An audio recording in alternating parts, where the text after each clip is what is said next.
जिन लोगों ने यह समझा था कि एक साजिश के तहत इमरान खान की गवर्नमेंट गिराओ, यहां लोग मिठाइयां बांटेंगे, यहां तो जब गवर्नमेंट जाती है लोग मिठाइयां बांटते हैं, और उन्होंने उनके जहन में यह था कि ये जो चोर 30 साल से मुल्क को लूट रहे हैं, जरदारी खानदान और शरीफ खानदान 30 साल से मुल्क को लूट रहे हैं, और इनके साथ मिला हुआ डीजल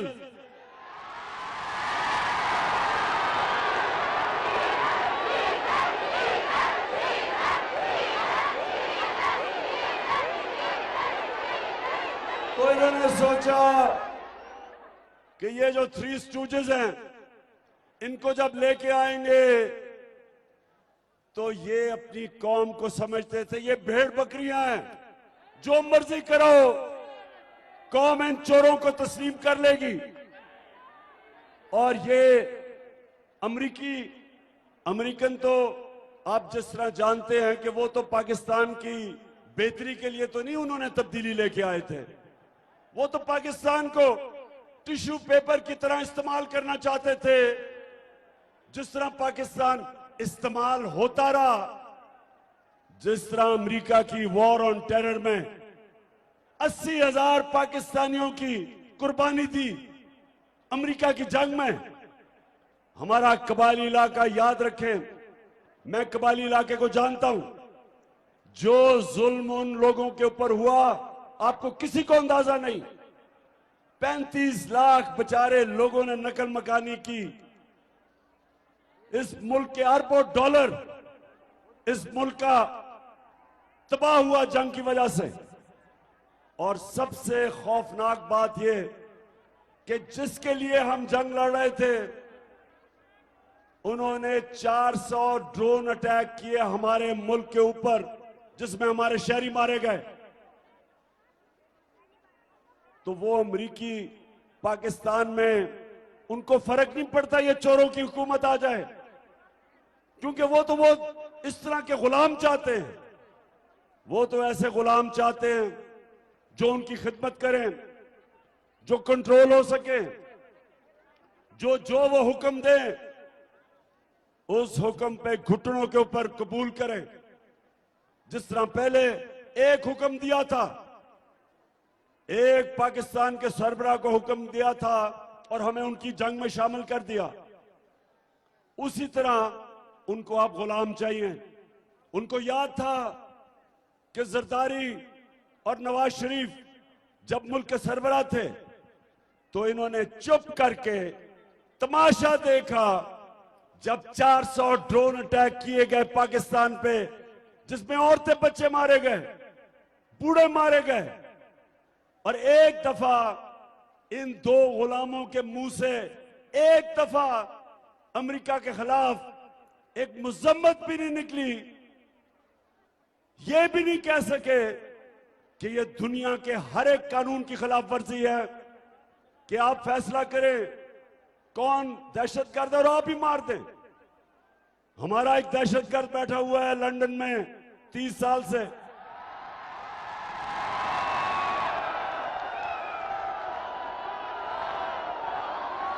वो कौन है आप जानते हैं उसको? वो जो काली काली एनके पहनता है दिन के वक्त और रात के वक्त, रात को भी काले एनके पहनता है, वो लंदन में बैठा हुआ है। अभी तक उसने हजारों पाकिस्तानियों को कत्ल करवाया, कराची के लोगों को, कराची की तबाही की। कराची उस वक्त उठ रहा था, दुबई बनने जा रहा था, और उस वक्त वहां कराची की दहशतगर्दी ने 80 की दिहाई में जो जुल्म हुआ कराची के ऊपर और जिस तरह उसने लोग मरवाए, आज लंदन बैठा हुआ है।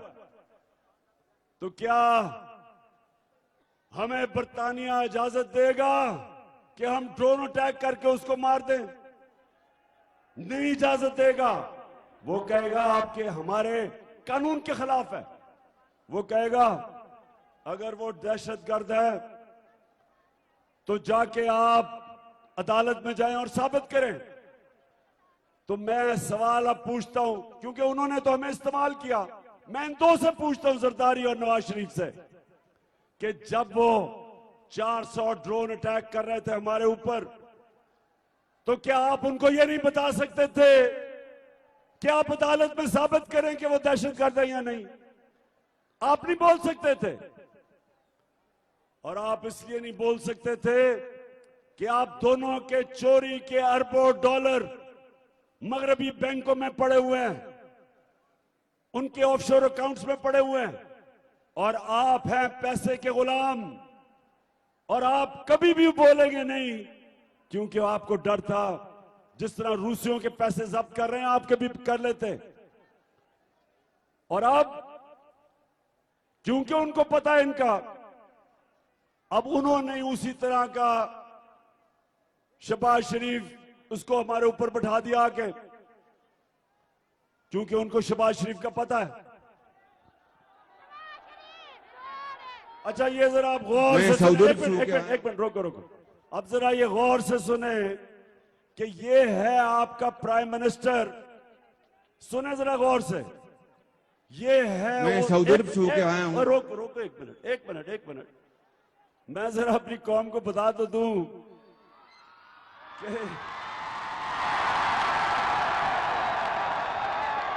कि वो मुल्क जब बन रहा था तो सारा मुसलमान हिंदुस्तान का नारा उसका था कि पाकिस्तान का मतलब क्या? ला इलाहा इल्लल्लाह, अल्लाह तेरे सिवा किसी के सामने हम हाथ नहीं फैलाते। तो जरा आप सुने, ये जब शहबाज शरीफ प्राइम मिनिस्टर बना तो इसने क्या कहा, सुने आप। मैं सऊदी अरब से होके आया हूं, मैं यूएई के होके, अभी मैं तुर्की होके आया हूं, और मैंने उन भाइयों को कहा कि आप हमारे बड़े अजीम भाई हैं, हमेशा आपने हमारी मदद की। और मैंने यही कहा, जब मैं आया हूं तो आप समझेंगे शायद ये मांगने आया, मैं मांगने नहीं आया, लेकिन मजबूरी है हमारा। जिस तरह माजी में 75 साल में आपने हमारा हाथ मिटाया है, कुछ ऐसा आप हाथ मिटा दें। तो मैंने कहा मैं वादा करता हूं कि इंशाअल्लाह हम पूरी कौम हम मिलकर दिन रात मेहनत करेंगे, पसीना कराएंगे, अपने पांव पे खट। हाँ शहबाज शरीफ, और ये कौम तो मेहनत करती है, कौम तो 75 साल से मेहनत कर रही है। हमारे बैरून मुल्क पाकिस्तानी जितने वो मेहनत करते हैं और उनके डॉलरों के ऊपर हमारा मुल्क चलता है, वो तो मेहनत कर रहे हैं। चोरी तुम कर रहे हो, तुम्हारा भाई कर रहा है, जरदारी कर रहा है, तुम्हारे बच्चे कर रहे हैं। चोरी तुम कर रहे हो, मेहनत वो कर रहे हैं। हाथ तुम फैला रहे हो, हाथ तुम बाहर फैला रहे हो कि जी मैं भीख मांगने नहीं आया।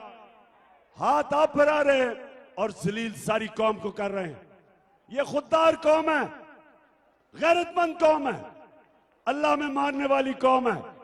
और उसका एक ऐसा, जब करप्ट लोगों को मुल्क के सरबराह बनाते हैं तो वो सारी कौम की इज्जत ले जाते हैं।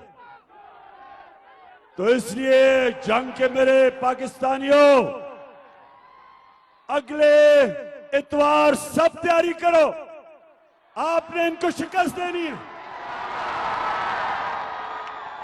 मैं अपनी बहनों को खास तौर पे, आपकी बहुत बड़ी जिम्मेदारी है।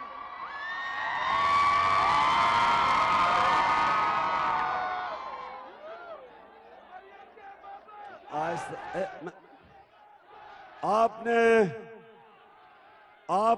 इनको, इन लोटों को और इन चोरों को और अमेरिकन के गुलामों को, गद्दारों को, आपने इन सबको अगली इतवार 17 तारीख पे आपने घरों से निकलना है। सबको घरों से निकालना है। वादा करें आप निकालेंगे। आपने इसको इलेक्शन नहीं समझना, ये जहाद है। ये इस मुल्क की हकीकी आजादी की जहाद है।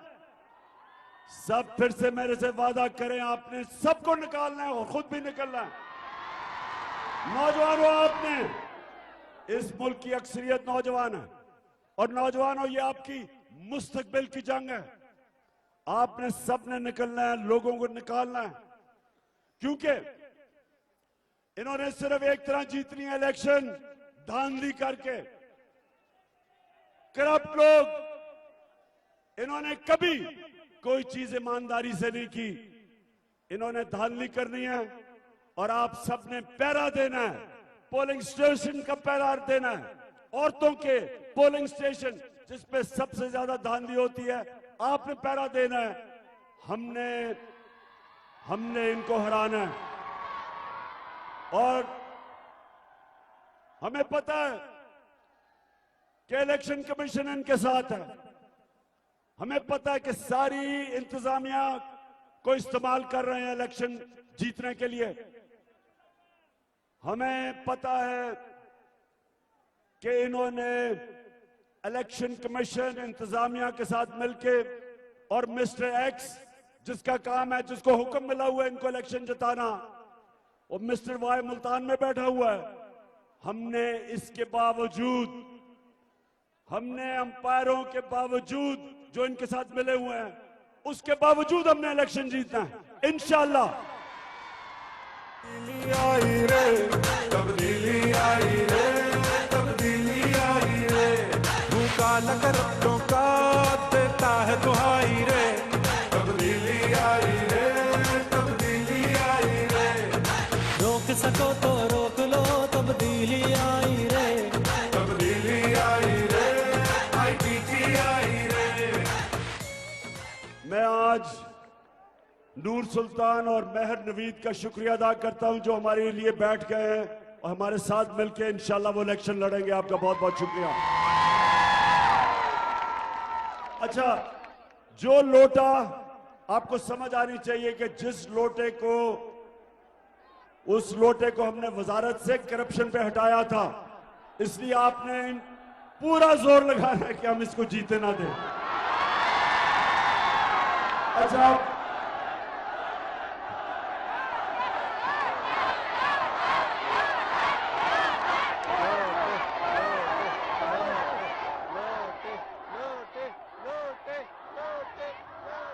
लोटे भी बड़ी किस्मों के होते हैं।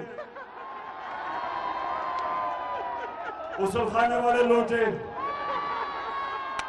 वो लोटे जो रंग बिरंगी, कोई बड़ा कोई छोटा, लेकिन सारे लोटों में एक चीज कॉमन होती है, वो जमीर फरोश होते हैं, जमीर का सौदा करते हैं। अच्छा, अब मैं जिस तरह भी, क्योंकि मैं सड़क पे रास्ते बाय रोड आना पड़ा क्योंकि जहाज आ नहीं सका, तो मैं बड़ी देर आपके जंग जिले के अंदर, मैं कोई कई घंटे गाड़ी में था, तो उधर मुझे बड़े बड़े पोस्टर नजर आ रहे थे।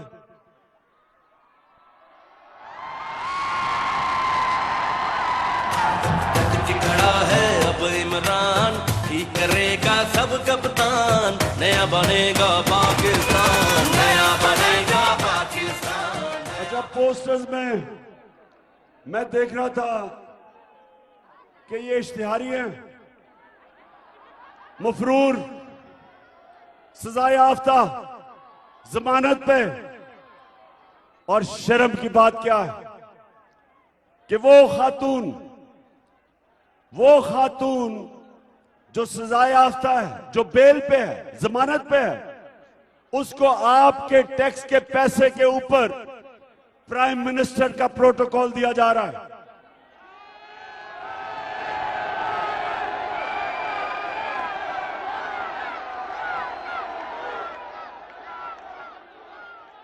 मेरे जंग के बाशऊर शहरियों, ये याद रखें कि मौलाना रूमी ने एक दफा कहा था, उनसे किसी ने पूछा कि मौलाना साहब कौम कैसे मरती है, तो मौलाना रूमी ने कहा, जब एक कौम अच्छे और बुरे की तमीज खत्म करती है, मर जाती है। ये आपके सामने ये चोरों के पोस्टर लगे हुए हैं, पुलिस का एस्कॉर्ट मिल रहा है। आते साथ ही इन्होंने 1100 अरब रुपया जो इन्होंने चोरी किया हुआ था, जो नैब में था, इन्होंने आते साथ ही असेंबली में नैब की अमेंडमेंट करके आपका 1100 अरब रुपया माफ करवाया है। आपका पैसा। और ये है मुल्क आलमिया कि वो लोग जिनको जेलों में होना चाहिए वो आज असेंबलियों में बैठे हैं। वो प्राइम मिनिस्टर है, उसका बेटा जो कि इन दोनों को सजा मिलनी थी, अंडर ट्रायल थे, इस साजिश के तहत उन लोगों को ऊपर बैठाया गया और इन दोनों को जिनको जेल में जाना था 16 अरब रुपया के एफआईए में केसेस थे। 16 अरब रुपए के एफआईए के केसेस, उसमें से बच ही नहीं सकता था ये दोनों बाप शहबाज शरीफ और दोनों बेटे। इनको उस वक्त मुल्क के ऊपर बैठाया गया, शहबाज शरीफ को प्राइम मिनिस्टर बनाया गया और इसका बेटा हमजा कुकड़ी को चीफ मिनिस्टर बनाया गया। और ये शर्म की बात है हमारी सारी कौम के लिए कि हम छोटे छोटे चोरों को मजबूरी में, बेरोजगारी में, बच्चे बीमार हैं, मजबूरी में वो छोटे छोटे चोर चोरी करते हैं। किसी ने भैंस चरा रही, किसी ने साइकिल, मोटरसाइकिल, उनको तो जेलों में डाल देते हैं। तो जो लोग इस मुल्क को लूटते हैं उनको हम बड़े बड़े ओहदों पे बिठा देते हैं, उनको पुलिस के एस्कॉर्ट देते हैं। पुलिस जिनका काम इन चोरों को जेलों में डालना, उनके साथ पुलिस की गाड़ियां फिरती हैं। तो मुझे ये बताएं मेरे पाकिस्तानियों, ये मुल्क आगे कैसे बढ़ सकता है, कैसे मुल्क तरक्की कर सकता है? मैंने दुनिया देखी है और मैंने दुनिया के अंदर वो मुल्क जिन्हों में गुर्बत है वो देखी और वो मुल्क जिधर खुशहाली और अमीर तरीन मुल्क है। एक चीज फर्क करती है गरीब मुल्कों में और अमीर मुल्कों में। अमीर मुल्कों के अंदर कानून होता है, इंसाफ होता है। नबी सल्लल्लाहु अलैहि वसल्लम ने मदीना की रियासत में सबसे पहले इंसाफ कायम किया। फरमाया कि मेरी बेटी भी अगर चोरी करेगी उसको सजा मिलेगी। कहा कि तुम्हारे से पहले बड़ी कौमें तबाह हुई जिधर ताकतवर के लिए एक कानून, यानी वो चोरी करे तो उसको एनआरओ, और कमजोर बेचारा चोरी करे वो जेल में। तब आज से तकरीबन 1500 साल पहले मेरे नबी कह बैठे थे कि अगर तुमने तबाही की तरफ जाना है तो वो करो जो आज पाकिस्तान में हो रहा है कि बड़े बड़े 30 साल से इस मुल्क का जो पैसा चोरी कर रहे थे डाकू, वो आज इख्तिदार में बैठ गए। वो इख्तिदार में बैठे हैं, उनके केसेस माफ हो रहे हैं। वो इलेक्शन धांधली करके सारी इंतजामिया को मिला के, इलेक्शन कमीशन को मिला के, मिस्टर एक्स को मिला के, वाई को मिला के वो इलेक्शन जीतने की तैयारी कर रहे हैं। और केसेस किन पे हो रहे हैं? इमरान खान के ऊपर 16 एफआईआर, मेरे अपने लोगों के ऊपर सारी क्यादत पे एफआईआर, किसी के ऊपर दहशतगर्दी का पर्चा। लोग हमारे निकले 25 मई को, औरतें, फैमिलीज पुरअमन एहतजाज करने के लिए, उनके ऊपर शेलिंग की गई, रबर बुलेट चलाई गई पुलिस ने और रेंजर्स ने। वो लोग जो एक अपना हक इस्तेमाल कर रहे थे कि चोरों को अमेरिकी साजिश के तहत हमारे ऊपर बैठाया, वो उसका मुजाहरा कर रहे हैं पुरअमन, और उनके ऊपर हर किस्म का तशद्दुद किया गया। घरों में जाके औरतों को डराया गया। हमारा सोशल मीडिया का जो हेड था, उसकी मां बहनें, उधर 20 लोग घुस गए एजेंसीज के, उसको डराया गया। एजेंसीज के लोगों को, सोशल मीडिया के लोगों को उठाया। वो सहाफी जिनकी इस मुल्क में इज्जत है, दुनिया जानती है कि उनके जमीर की कोई कीमत नहीं, वो लिफाफे नहीं लेते। जिस तरह इमरान रियाज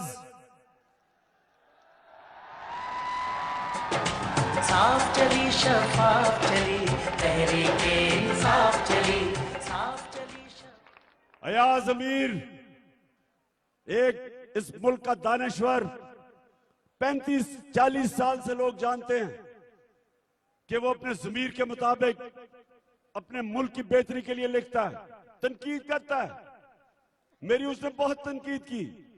उसको जिस तरह जलील करने की कोशिश की गई, समी इब्राहिम,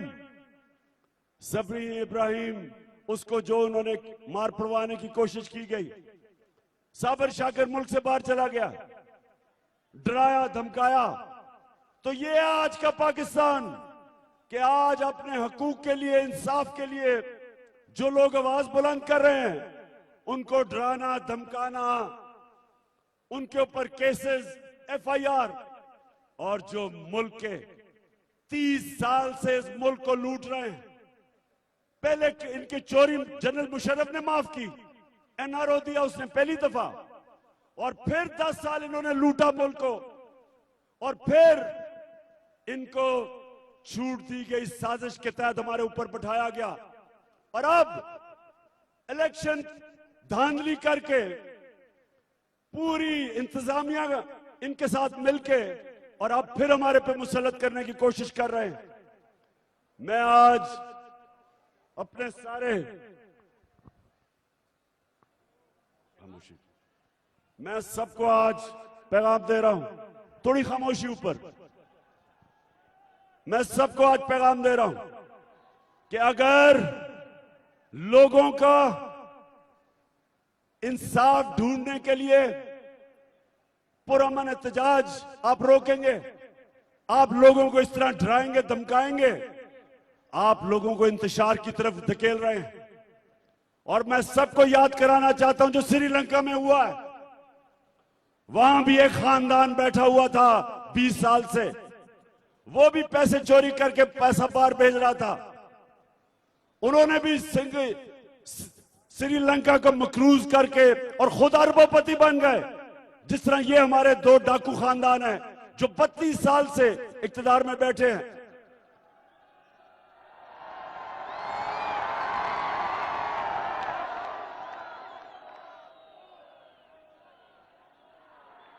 तो ये अगर आप जो भी ऊपर बैठ के ये कर रहे हो, वो जरा श्रीलंका के सीन देख लो।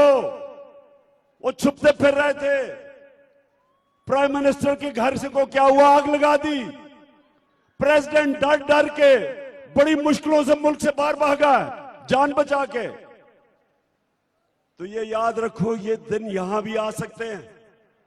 आप लोगों को समझ रहे हैं कि जुल्म करेंगे, डराएंगे धमकाएंगे, और लोग इन चोरों को मान लेंगे। क्या आप कभी मानेंगे इनको? बताएं। कभी पाकिस्तानी कौम इनको नहीं मानेगी। सबसे पहले मैं आपके सामने खड़ा हूं, जो मर्जी आपने करना करो, मैं किसी सूरत इन चोरों को तस्लीम नहीं करूंगा। मैं इसको सियासत नहीं समझता। 26 साल पहले मैंने इन 2 चोर खानदानों के खिलाफ जहाद शुरू की थी, और जब तक मेरे पास जिंदगी है मैं इनका मुकाबला करता रहूंगा। अपनी कौम के पास जाऊंगा, आप सबको तैयार करूंगा कि हमने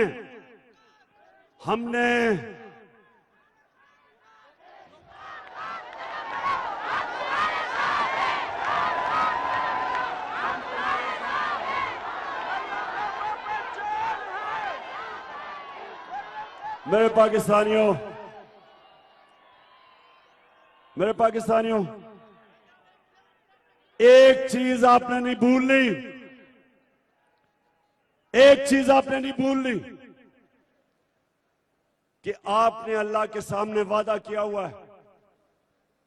आप जब भी मुसलमान बनता है तो वो एक वादा करता है अल्लाह से, ला इलाहा इल्लल्लाह मोहम्मद रसूल अल्लाह, कि अल्लाह मैं तेरे अलावा किसी के सामने नहीं झुकूंगा। तो मेरे पाकिस्तानियों ये याद रखो, हमें बचपन में गलत फहमी डाली हुई थी कि शिर्क सिर्फ मूर्तियों के सामने झुकने को कहते हैं, कि शिर्क सिर्फ पत्थर के बुतों के सामने झुकने को शिर्क कहते हैं। शिर्क जब भी किसी भी किस्म के बुत, चाहे वो पैसे का बुत हो जो सबसे बड़ा बुत है जिसकी पूजा करते हैं ये शरीफ और जरदारी खानदान, इनका जो बुत है, इनका पैसा पड़ा हुआ है मुल्क से बाहर अरबों डॉलर, उसके लिए, उस बुत की पूजा करने के लिए ये पाकिस्तान के नजरिए को कुर्बान करने के लिए तैयार है। ये कश्मीरियों की कुर्बानियों को दफन करने के लिए तैयार है। ये इस्राइल को कबूल करने के लिए, रिकॉग्नाइज करने के लिए तैयार है। ये अमेरिका के जूते पॉलिश करने के लिए तैयार है। जरा वो फिर से सुना रहा है एक दफा शहबाज शरीफ का, ये जरा सुने। ये एक मिनट मुझे ये बताएं कि जो अल्लाह में ईमान रखने वाला है और जो कहता है कि अल्लाह तेरे सिवा मैं किसी के सामने नहीं झुकता, वो ये कह सकता है? जरा फिर से सुनाओ। मैं सऊदी अरब से होके आया हूँ, मैं यूएई के होके, अभी मैं तुर्की होके आया हूँ, और मैंने उन भाइयों को कहा कि आप हमारे बड़े अजीम भाई हैं, हमेशा आपने हमारी मदद की। और मैंने यही कहा, जब मैं आया हूँ तो आप समझेंगे शायद ये मांगने आया है, मैं मांगने नहीं आया, लेकिन मजबूरी है हमारा। जिस तरह माजी में 75 साल में आपने हमारा हाथ बटाया है, कुछ ऐसा आप हाथ बटा दें। तो मैंने कहा मैं वादा करता हूं कि इंशाअल्लाह हम पूरी कौम हम मिलकर दिन रात मेहनत करेंगे, पसीना कराएंगे अपने पांव पे। ये सुने,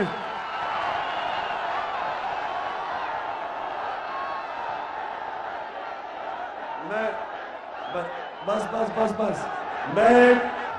मैं ज्यादा शेर तो नहीं पढ़ता, लेकिन एक शेर जो हमेशा जब मैं इसको सुनता हूं तो मेरे ज़हन में आता है कि बुतों से तुझे उम्मीदें, खुदा से ना उम्मीदी। बता तो सही और काफरी क्या है,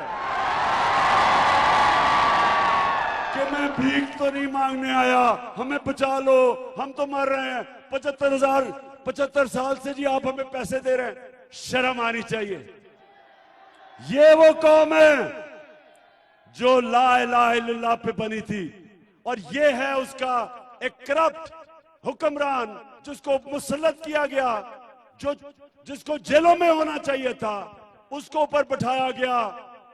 और जिन्होंने भी पीछे से बैठाया वो समझते थे ये बहुत बड़ा कोई जीनियस है, कोई अफलातून है, वो वाकई समझते थे कि जो इश्तिहारों के अंदर हर दूसरे दिन इसका और इसका भाई का इश्तिहार आता था, सारी तरक्की इश्तिहारों में थी, सारी डेवलपमेंट इश्तिहारों में थी, तो वो नादान गलती से समझ बैठे कि ये आएगा तो एक मुल्क तब्दील हो जाएगा। तब्दील वाकई हो गया, महंगाई आसमानों में पहुंच गई। डीजल और पेट्रोल, यानी पेट्रोल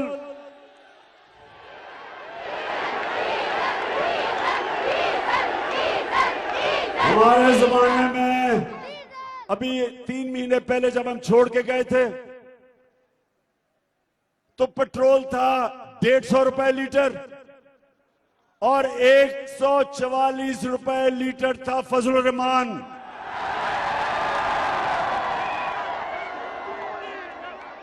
130 रुपए इन्होंने फजलुर रहमान की कीमत ऊपर की और 100 रुपए लीटर पेट्रोल की कीमत ऊपर की। 45% कीमत गैस की ऊपर की और बिजली जो हमारे जमाने में 16 रुपए यूनिट थी, उसको हम नीचे लेके आए, सब्सिडाइज किया, 12 पे लेके आए। आज बिजली की कीमत 32 से 36 रुपए यूनिट है।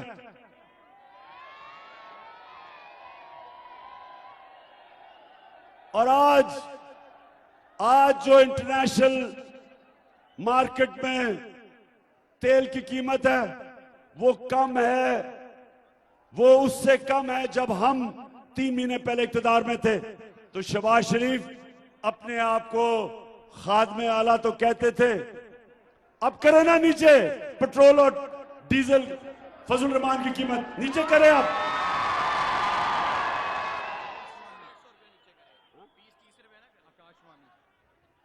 अच्छा सुने तो सही। हाँ, मुर्गी की या कुकड़ी ने मुर्गी की कीमत दुगनी करवा दी। ईद पे थोड़ी नीचे आई है और अंडे की कीमत 36% बढ़ा दी, उसकी बिजनेस है। तो मेरे पाकिस्तानियों सुने जरा, ये मुझे बताएं कि ये लोग जब आए थे तो इन्होंने कहा कि बड़ी महंगाई कर दी इमरान खान ने। आज महंगाई देखें, आज जो महंगाई इन्होंने पाकिस्तान में की है, तारीखी महंगाई की है। और माइशत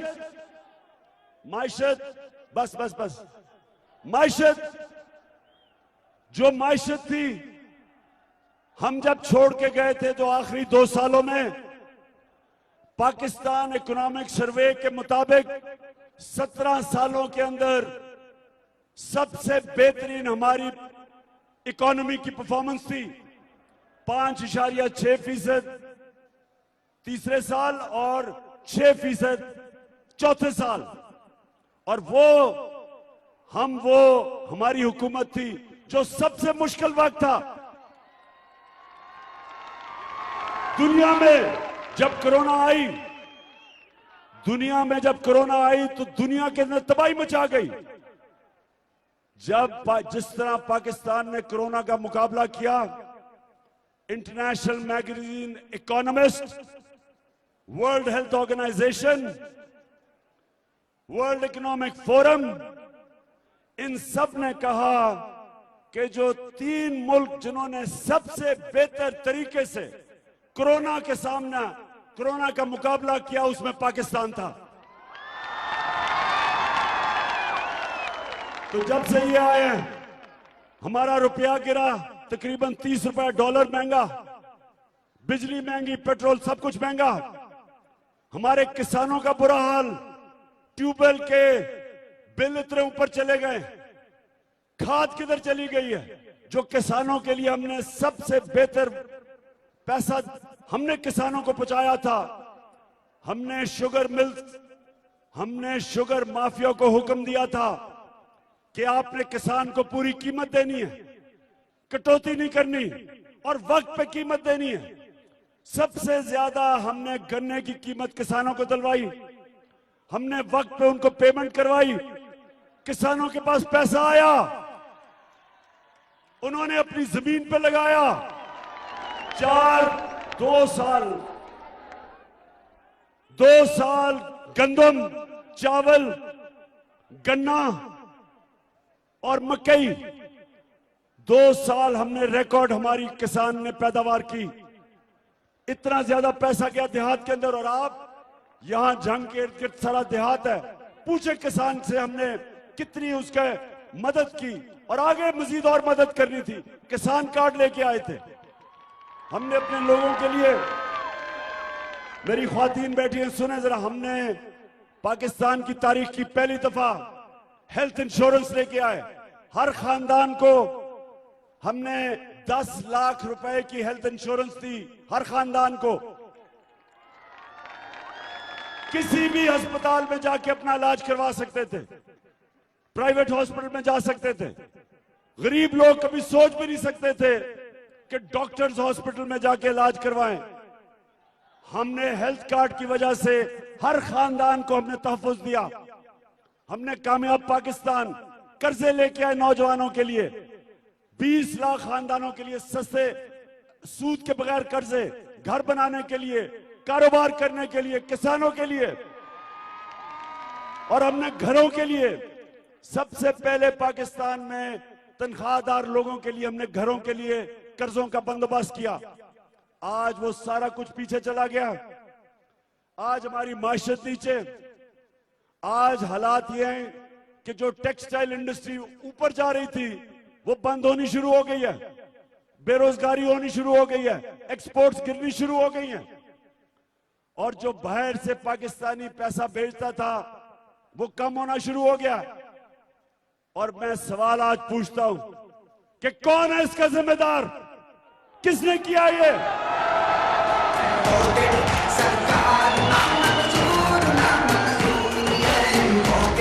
सरकार ना मंजूर ना मंजूर, खुश बैठियो। इस मुल्क की तारीख कभी माफ नहीं करेगी उन लोगों को जिन्होंने साजिश करके इन चोरों को लेके आए हैं। जो भी लोग थे जिन्होंने ये साजिश की, इस मुल्क की तारीख लिखी जा रही है। इस मुल्क की अवाम नोट कर रही है। ना वो इनको कभी भूलेंगे, ना इनको कभी माफ करेंगे। जिन्होंने मुल्क से ये गद्दारी की है इन चोरों को लाके, और इसलिए जंग के मेरे बाशऊर शहरियों, माशाल्लाह एक एक चीज की आपको समझ है। मैं अभी देख रहा था, बहनों को भी और पीछे मेरे नौजवानों को सबको समझ है। ये वक्त है मेरे पाकिस्तानियों, इतवार ज्यादा दूर नहीं, अगले हमारे पास 3 दिन रह गए और हमने फिर से इन चोरों को भी हराना है, लोटों को भी हराना है और अंपायरों को भी हराना है। और इंशाअल्लाह इतवार को, अच्छा, और मैं सबके नाम नोट कर रहा हूं। पुलिस वालों याद रखो, मैं सबके नाम नोट कर रहा हूं। ये जो यहां का डीपीओ आया है, मैं तुम्हारा नाम नोट किया हुआ है।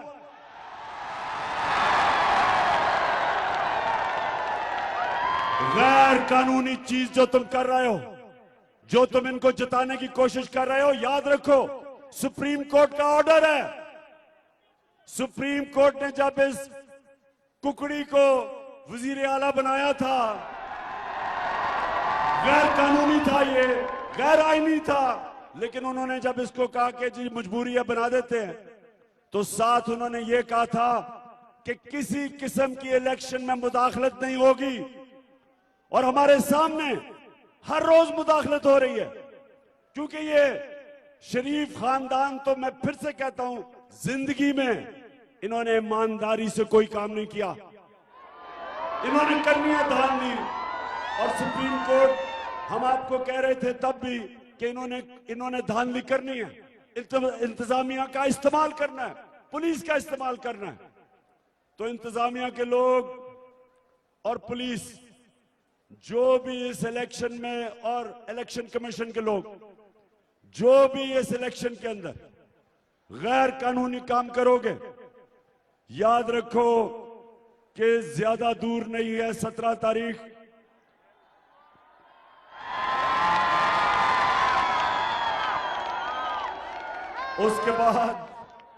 उसके बाद आपका एहतसाब किया जाएगा और इस बारी पूरा एहतसाब करेंगे। नजर में है हमारे एक और, मुझे वो लैया वाला जो डीसीओ है, वो भी मेरी नजर में आ गया है।